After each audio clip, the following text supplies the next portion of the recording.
يا أيها النبي قل لأزواجك وبناتك ونساء المؤمنين يدنين عليهن من جلابيبهن ذلك أدنى أن يعرفن فلا يؤذين وكان الله غفورا رحيما.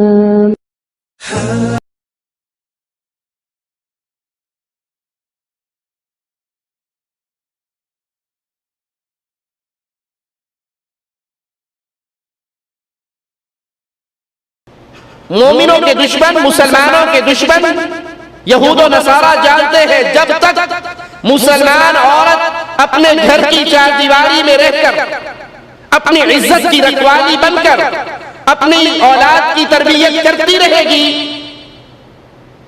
اس گود سے محمد بن قاسم جیسے پیدا ہوتے رہیں گے، اس گود سے محمود غزنوی جیسے جنم لیتے رہیں گے، اس گود سے امام عبدالعزیز آل سعود جیسے پروان چڑھتے رہیں گے، اس گود سے محمد بن عبدالوہاب رحمہ اللہ جیسے دنیا کی اصلاح کرنے والے پیدا ہوتے رہیں گے، اس گود سے احسان الہی ظہیر اس طرح کے پھول جنم لیتے رہیں گے. يا أختنا بالله لا يغويك ذا الشيطان، إن الحجاب فريضة من ربنا المنان. إنا سمعنا أختنا قولا عجاب، قالوا كلاما لا يسر عن الحجاب، قالوا ظلاما حالكا بين الثياب، قالوا خياما علقت فوق الرقاب،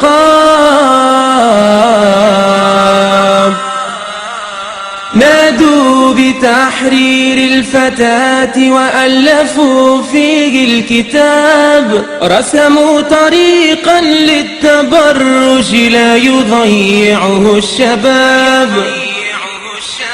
يا أختنا هذا عواء الحاقدين من الذئاب،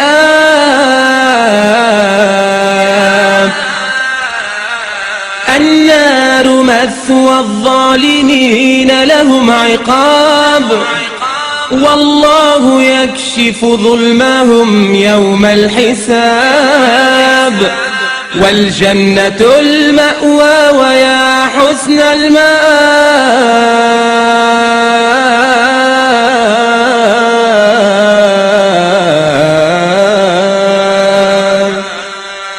يا نفس كف عن العصيان واكتسبي. السلام عليكم ورحمة الله وبركاته.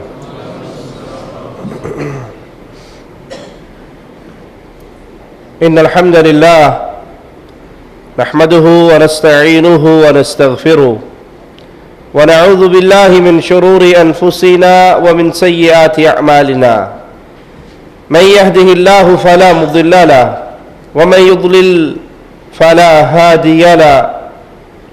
أشهد أن لا إله إلا الله وحده لا شريك له، وأشهد أن محمدا عبده ورسوله. أما بعد، أعوذ بالله من الشيطان الرجيم، بسم الله الرحمن الرحيم. وإذا سألتموهن متاعا فاسألوهن من وراء حجاب، ذلكم أطهر لقلوبكم وقلوبهن.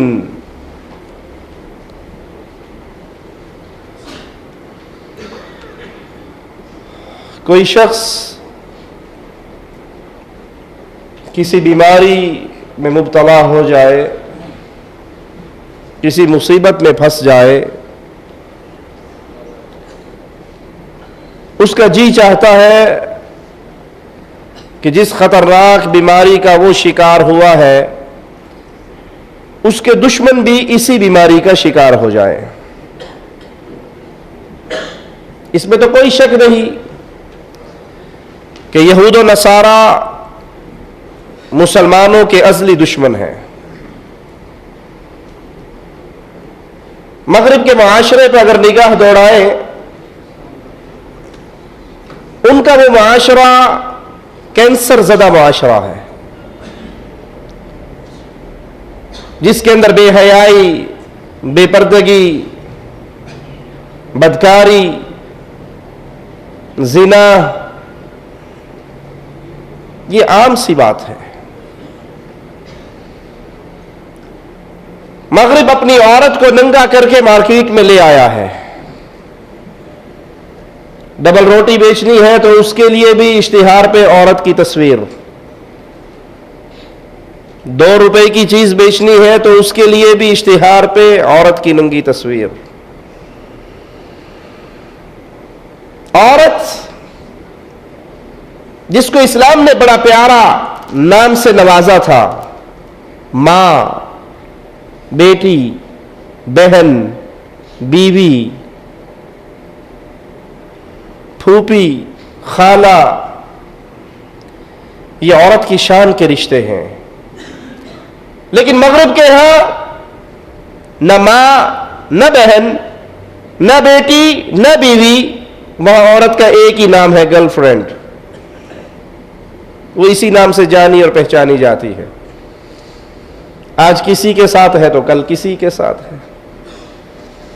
عورت کو عزت کے آسمان سے اتار کے ذلت کی دلدل کے اندر یورپ کا معاشرہ پھینک چکا ہے. اگر یوں کہا جائے تو غلط نہ ہوگا کہ یورپی معاشرے کے اندر عورت ایک ٹشو بن چکی ہے. ٹشو کو کمرے میں رکھا جاتا ہے، لیکن استعمال ہونے کے بعد اس کو کچرے میں پھینک دیا جاتا ہے. وہاں عورت کو گرل فرینڈ بنایا جاتا ہے اور جب دل بھر جاتا ہے اس کو پھینک دیا جاتا ہے. ان کا معاشرہ کھوکھلا ہو چکا ہے، معاشرتی اقدار مر چکی ہے، اخلاق کا جنازہ نکل چکا ہے، بے حیائی کا دور دورہ ہے. ایک نئی مسلمان ہونے والی عورت وہ اپنا ذاتی واقعہ بیان کرتی ہے کہ میری ماں سے میری کسی مسئلے پہ لڑائی ہو گئی، اختلاف ہو گیا. میری سگی ماں نے مجھ سے انتقام لینے کا کیا ذریعہ اپنایا کہ میرے بوائے فرینڈ کو مجھ سے ہٹا کے اپنے ساتھ لگا لی اور وہ جو اس کا داماد بنتا تھا اس کو لے کے بھاگ لی. سور کا گوشت کھا کھا کر یہ اسی جانور کی حرکتوں پہ اتر آ چکے ہیں. مسلمان اس کو یہ ظالم اپنا دشمن سمجھتے ہیں، تو جو چیز ان کے معاشرے کو ہلاک کرنے کا سبب بنی ہے، بے حیائی، بے پردگی، عورت کو بازاروں کی زینت بنانا، عورت کو بے پرد کر کے دکانوں پہ سجانا، اب وہ چاہتے ہیں کہ جس طرح ہم ہلاک ہوئے ہیں، ہمارا معاشرہ برباد ہوا ہے، مسلمانوں کا معاشرہ بھی برباد کر دیا جائے. اور کتنے ہی وہ مسلمان ہیں جو مغرب زدہ ہیں، جن کا نام تو اسلامی ہے لیکن ان کے اعمال اسلامی. وہ کفار کے معاشرے کو دیکھتے ہیں تو ان کے منہ سے رالیں ٹپکتی ہیں.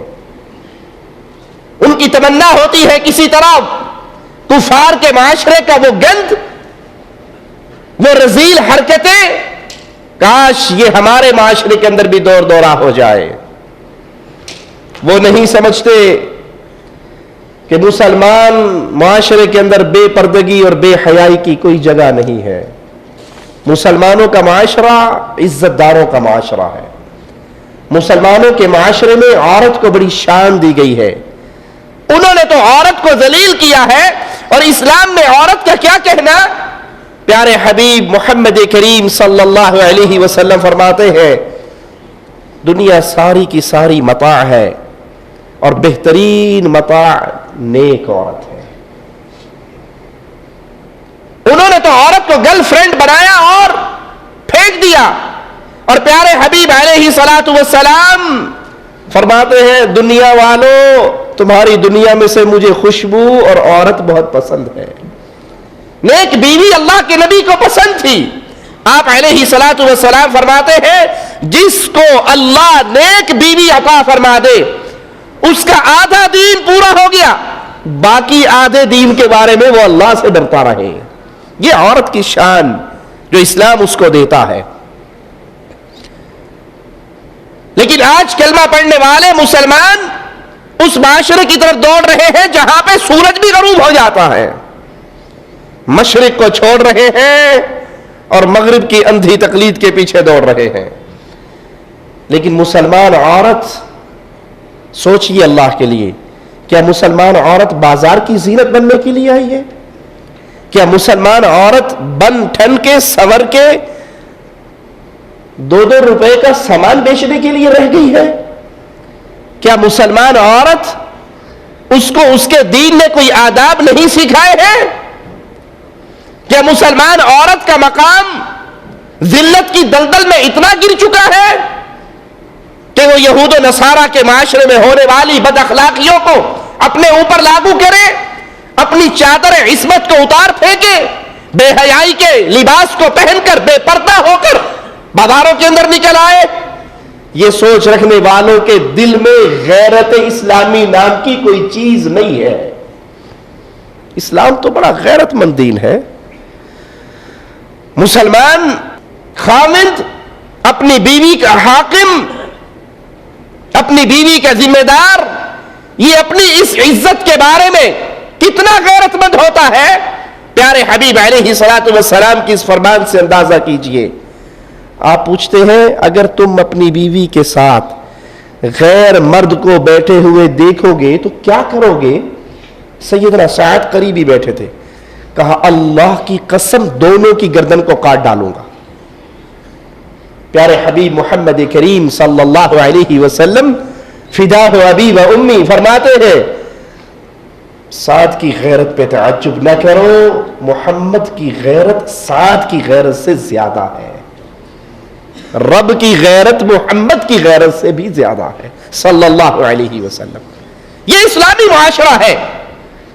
یہ عورت کا وہ مقام ہے کہ اس کی عزت کا رکھوالا اس کا خاوند ہے, جو اسے غیر کے ساتھ رنگ رلیے منانے کی اجازت نہیں دیتا, سج دھج کے اس کو اپنے منہ دکھانے کی اجازت نہیں دیتا.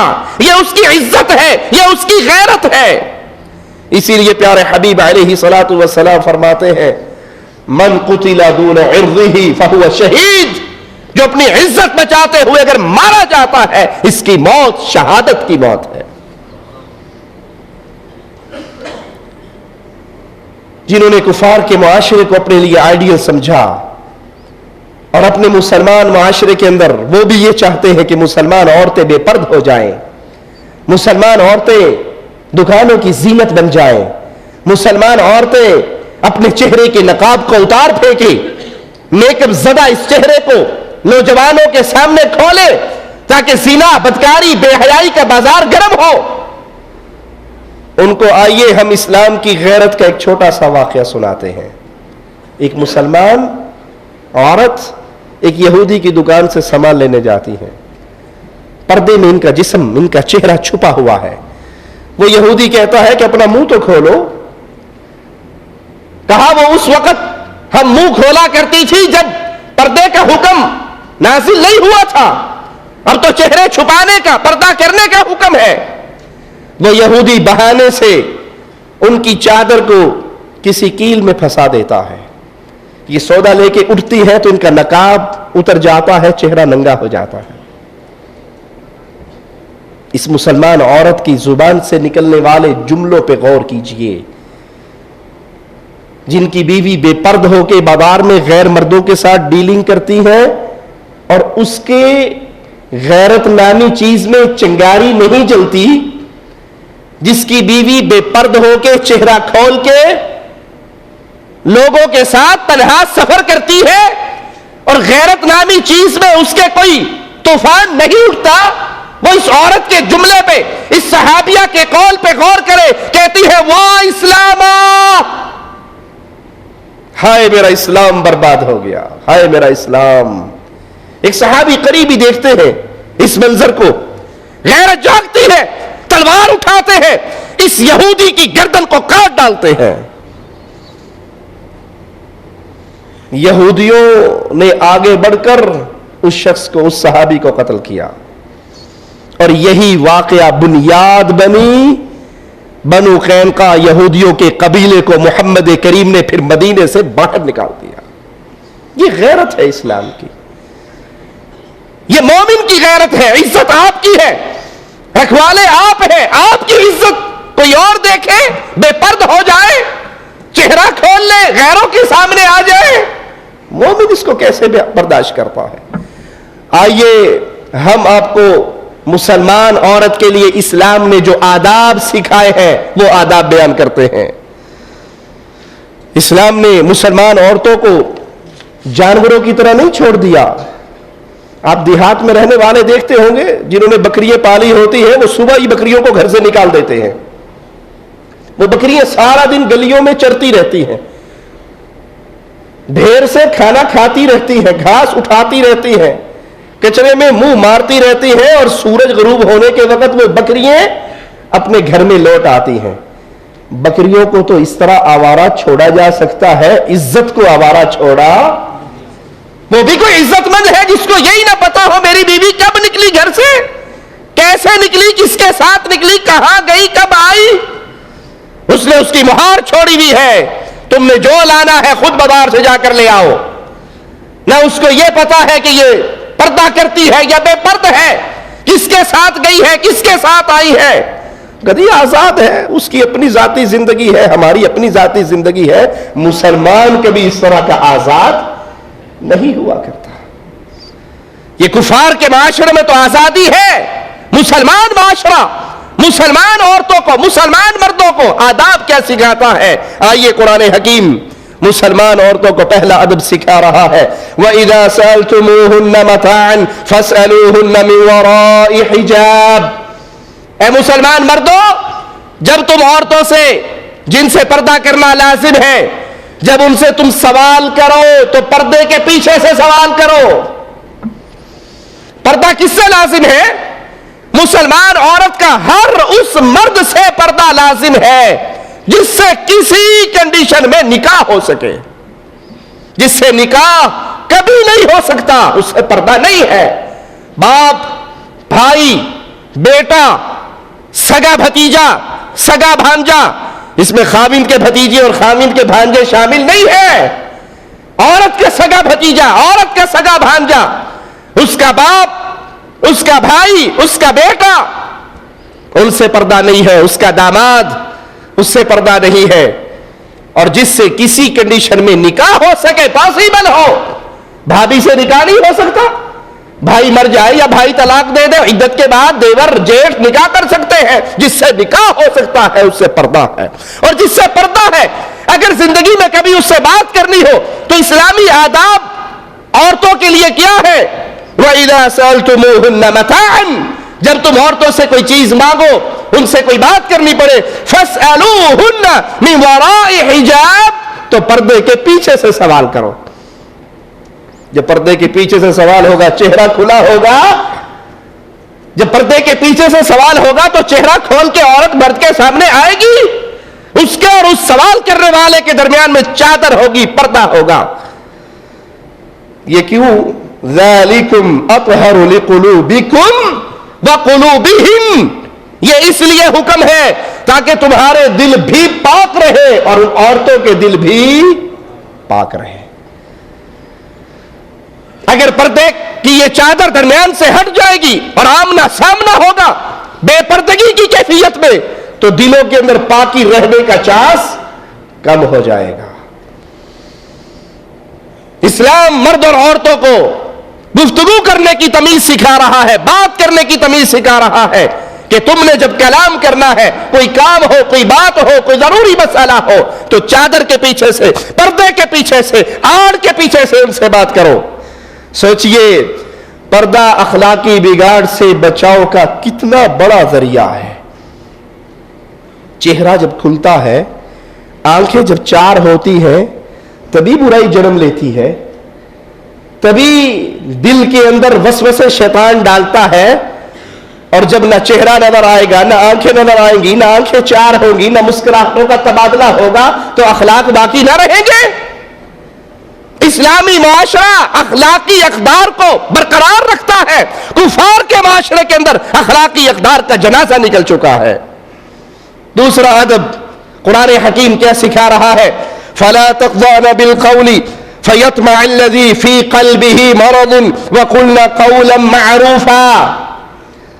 جب تم سے کوئی بات کرے، پردے کے پیچھے سے کچھ کہے، کچھ مانگے، کوئی کلام ہو، تو پھر اس سے بات کرتے ہوئے نرم لب و لہجے میں بات نہیں کرنی، نرم لب و لہجہ نہیں استعمال کرنا، بلکہ اگر تم یہ نرم لب و لہجہ استعمال کرو گی تو نتیجہ کیا نکلے گا؟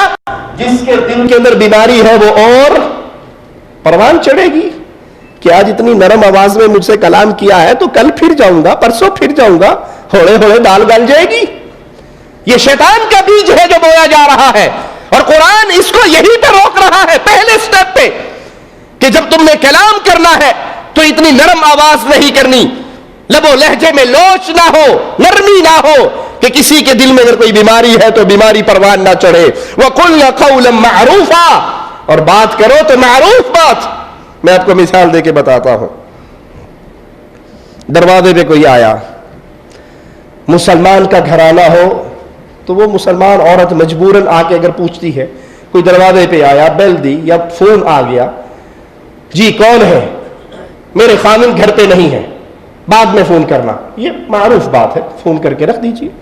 دروازے پر بیل ہوئی، بچوں کے ابو گھر پہ نہیں ہے، بعد میں آئیے گا، واپس آ گئی آپ۔ اور اگر دروازے پہ بیل ہو، جی کون؟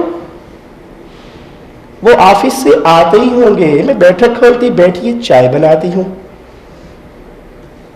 یہ معروف بات ہے۔ خامن گھر میں پہنچتا ہے، جی وہ بیٹھک میں مہمان بیٹھے ہیں، پہلے ان سے مل لیجیے۔ اس غیر مرد کو گھر میں بٹھایا کس نے ہے؟ یہ بیماری نہیں ہے، یہ شیطان کا راستہ نہیں کھولا ہے، یہ عزت کو تار تار کرنے کے لیے پہلا قدم نہیں اٹھایا ہے، تو اور کیا ہے؟ یہ شیطان کا جال نہیں ہے تو اور کیا ہے؟ وہ مشہور جملہ ہے کہ عورت جتنے ادب و احترام سے بن سنور کے غیر مرد کے ساتھ بولتی ہے، اگر اپنے خامن سے بول لے، اور مرد جتنا سیدھا پدرا غیر عورت کو دیکھ کر ہوتا ہے، جی جی فرمائیے، میں آپ کی کیا خدمت کر سکتا ہوں، میں حاضر ہوں، میں جی جی جی بالکل فرمائیں، وہ جتنا سیدھا سادہ ہو کر ایک غیر عورت سے ملتا ہے، اتنے ادب و احترام سے اگر اپنی بیوی سے ملے تو اس گھر میں کبھی لڑائی۔ غیر مرد آتا ہے تو آواز میں نرمی بھی ہے، آواز میں لوچ بھی ہے، آواز میں ہمدردی بھی ہے، آواز میں پیار بھی چھلک رہا ہے، اور اپنا خامد آئے، تینوں سویرے کیا دی؟ ہلدی مکی ہے، منہ چک کے بڑھایا، ہلدی کون لے آئے گا؟